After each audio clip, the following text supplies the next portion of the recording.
زملكاوي جميل.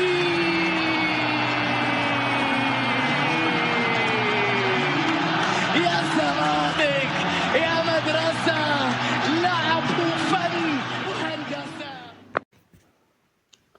بسم الله الرحمن الرحيم. اهلا وسهلا بكم جماهير نادي الزمالك. في الفيديو ده هنتكلم عن مباراة الزمالك قدام سموحة، ونبدأ على طول. الفيديو بتاعنا النهارده اول حاجة بالنسبة للتشكيل اللي نزل بيه معتمد جمال المباراة. معتمد جمال نزل المباراة بتشكيل مكون من المهدي سليمان في حراسة المرمى، محمد ابراهيم باك يمين، ايشو باك شمال، سرد باكين الونش وحسام عبد المجيد، قدام في نص الملعب السيد أسامة ومحمد شحاتة ومحمد السيد، ثلاثي هجومي خوان الفنا بالزيرة وشيكو بنزا وسيف الدين الجزيري. طبعا يا جماعة لما نيجي نتكلم قبل ما نتكلم عن الشوط الأولاني هنتكلم عن المباراة بوجه عام. بالنسبة للتشكيل بتاع نادي الزمالك تشكيل غريب بصراحة. أنا مش عارف إيه اللي حصل في التشكيل. تبص تلاقي هو حاطط عناصر غريبة مع بعضها أول مرة. طبعا أنت بتلعب الباك اليمين والباك الشمال لعيبة برضك ما عندهمش السرعات. محمد ابراهيم ما عندوش سرعات، والجامعة التانية يشو ما عندوش سرعات، وطبعا سنهم صغير. وجاب السيد اسامه اللي هو كان بيلعب مساك لعبه في نص الملعب. انا اصلا مش عارف هو بيلعب ايه الحقيقه. انا اتفرجت على الشوط الاولاني اساسا لا شفت له لا دور دفاعي ولا دور هجومي. طبعا تشكيل تحس ان فرقه نادي الزمالك منقسمه نصين، زي ما تقول قسمهم نصين كده. نص الدفاع مع نفسه ونص الهجوم مع نفسه، ومفيش ربط ما بين الخطوط اساسا ما بين الدفاع والهجوم. مفيش لاعب نص ملعب يحرك. مفيش واحد زي احمد حمدي، مفيش زي عبد الله السعيد. تحس ان كل واحد بيلعب اجتهادات شخصيه. الاداء كان ضعيف جدا. لعيبه نادي سموحه طبعا حافظين بعض على لعيبه نادي الزمالك، لان طبعا عناصر كده داخله مع نادي الزمالك. ومحدش يقول لي طبعا اصل في ضغط مباراه والكلام ده كله. انت مش بتلعب في مباراه وديه فعشان انت تجرب وبعدين تقوم تخسرها عشان تقول لي عشان الماتش اللي جاي احاول اكسب، لانه ماتش مثلا الكونفدراليه فمهم جدا. تقوم انت تيجي الماتش زي ده تقوم خسرانه، يبقى احنا عمالين نخسر ونكسب نخسر. يعني انا مش في قاموسي ده ان انت تقعد تخسر وتكسب. لا، المفروض اساسا تلعب كل ماتش بماتش، تكسب الماتش اللي انت داخله وبعدين تفكر في الماتش اللي بعده. انما انك انت نازل لي بعناصر مش منسجمه اساسا، وهو حاطط عناصر على الدكه وعناصر اصلا لغيها انت بره ال 18 عشان تحضرهم للماتش اللي بعده بتاع الكونفدرالية. طبعا ده كلام غلط. طبعا فريق سموحه فريق حافظين بعض تمام تمام، بيلعبوا مع بعض بقالهم فتره. وهم طبعا مش غريب ان هم في المركز الخامس ورا الاهلي والزمالك وبيراميدز والكلام ده كله زي ما احنا فاهمينه. طبعا فريق بيراميدز فريق سموحه فريق قوي منظم، وطبعا عندهم اجريسيف شويه في اللعب. يعني نبص تلاقي لعيبتهم كلهم عندهم اجريسيف، بيخشوا جامد بعنف. لو لاعب غلط التاني وراه على طول بيحاول يغطي. فطبعا في اطار لعب نادي الزمالك اللي هو اللعب المقروض ده مش هيجيب نتيجه. هم طوال الشوط الاولاني بيلعبوا يمة محمد ابراهيم ضاغطين عليه من الجبهه الشمال بتاعتهم اللي هي اليمين بتاعت نادي الزمالك، ضاغطين وعملوا هجمات خطيره. رامين سمير فكري على محمد ابراهيم في اليمة الشمال، وكمان بيطلع الجناح الشمال معاهم بيساعد معاه، والباك الشمال كمان بيخش. فطبعا عاملين جبهه في الجزء دوت. طبعا معتمد جمال مش قادر يقفل المكان دوت، رغم انه منزل السيد اسامه بيميل يمة محمد ابراهيم، الا ان طبعا ما شفناش حاجه زي كده. اداء نادي الزمالك كان في الشوط الاولاني متواضع.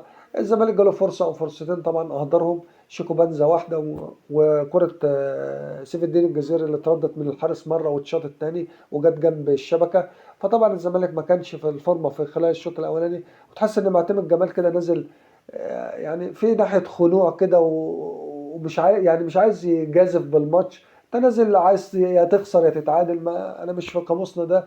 وانتهى الشوط الاولاني بالتعادل السلبي ما بين الزمالك وسموحه. والزمالك طبعا من وجهه نظري ما اداش اي حاجه خلال الشوط الاولاني. بدأ الشوط الثاني يا جماعة. طبعا معتمد جمال المدير الفني لنادي الزمالك ابتدى برضك شاف ان هو عمل اخطاء كتيرة في الشوط الاولاني من خلال التشكيل اللي هو بدأ بيه المباراة.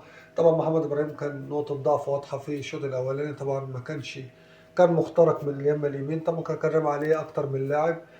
فطبعا ابتدى شال محمد ابراهيم ورجع آه، السيد اسامه باك يمين، وابتدى بقى يظبط الاخطاء اللي عملها في الشوط الاولاني.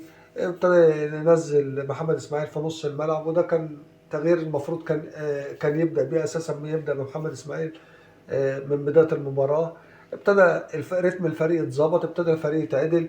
كان بس ناقصه كمان يحط صانع لعب في نص الملعب، وده اللي كان حصل بالظبط. نزل عبد الله السعيد في نص الملعب مسك الريتم. ابتدى نزل ناصر منسي برضك.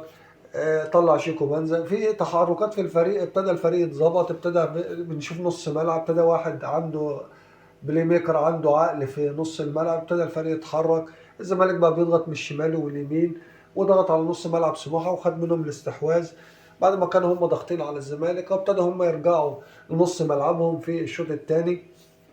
الزمالك بقى شكله احسن في الشوط الثاني، طبعا بفضل، مش هنقول بفضل ذكاء معتمد جمال، لا بفضل التغييرات اللي هو اصلا المفروض كان بدأ بيها. الزمالك ابتدى يبقى له شكل في الشوط الثاني، لاحت له فرص كتيره، ابتدى سموحه يتراجع ويلعب على الهجمات المرتده، وسموحه تحس ان هو كان في الشوط الثاني مرتضي بالتعادل، يعني ما كانش عنده اي امل ان هو يجيب فوز ولا حاجه، هو كان مرتضي تماما انه يتعادل. من كرة طبعا اتلعبت من بزيرة لناصر منسي، كرة كانت اتلعبت بسرعة شوية. طبعا دفاعات سموحة ما رجعتش تتمركز زي ما هي كانت بتتمركز على طول، طبعا ما كانش الاول كان في بطء شويه من لعيبه نادي الزمالك في نص الملعب، هم كانوا بيدوا لهم فرصه ان هم يتمركزوا. دلوقتي الكره دي اتلعبت بسرعه من بزيرة لناصر منسي، خطفوا وقت الدفاعات ما كانتش لحقت رجعت تمركزت صح. المهم ناصر منسي سند الكره على يمينه وحطها كره جت في القايم الشمال لميهوب اللي هو حارس سموحه، بصراحه كره لا تصد ولا تراد، احرز منها هدف نادي الزمالك. طبعا من نادي الزمالك بعد ما احرز الهدف ده ابتدى يرجع يرد لنص الملعب طبعا عشان يامن دفاعاته، وابتدى سموحه طبعا حاول المدير الفني بتاعهم ان هو يدفع باللعيبه اللي عندهم سرعات واللعيبه اللي ممكن تعمل الفارق، تعمل تركه في منطقه نادي الزمالك. طبعا الزمالك فطن لكده وابتدى يامن صفوفه ويلعب على المرتده لحد ما الحكم حسب 5 دقايق وقت ضايع طبعا، والزمالك فاز بالمباراه. اداء يعني غير مرضي للزمالك في الشوط الاول، لكن في الشوط الثاني الاداء تحسن. التغييرات كانت بصراحه هي سبب تغير شكل نادي الزمالك.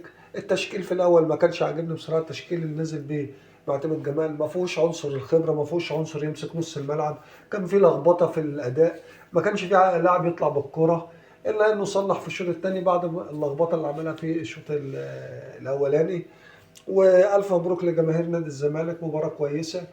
3 نقاط مهمين دلوقتي، احنا مش هنبص على الاداء برضك لان الزمالك طبعا عنده ماتشات كتيره في وقت قليل، وطبعا ماتش كونفدراليه، فطبعا كويس ان الزمالك خد ال3 نقاط دول. وسموحه فريق يعني معروف ان هو فريق غلس ولاعيبته بيلعبوا باجريسيف طبعا معروفه، فالزمالك قدر يكسبهم ودي نتيجه مرضيه. وده كان تحليلنا للماتش الزمالك وسموحه. نشكركم على حسن المتابعه، والسلام عليكم ورحمه الله وبركاته.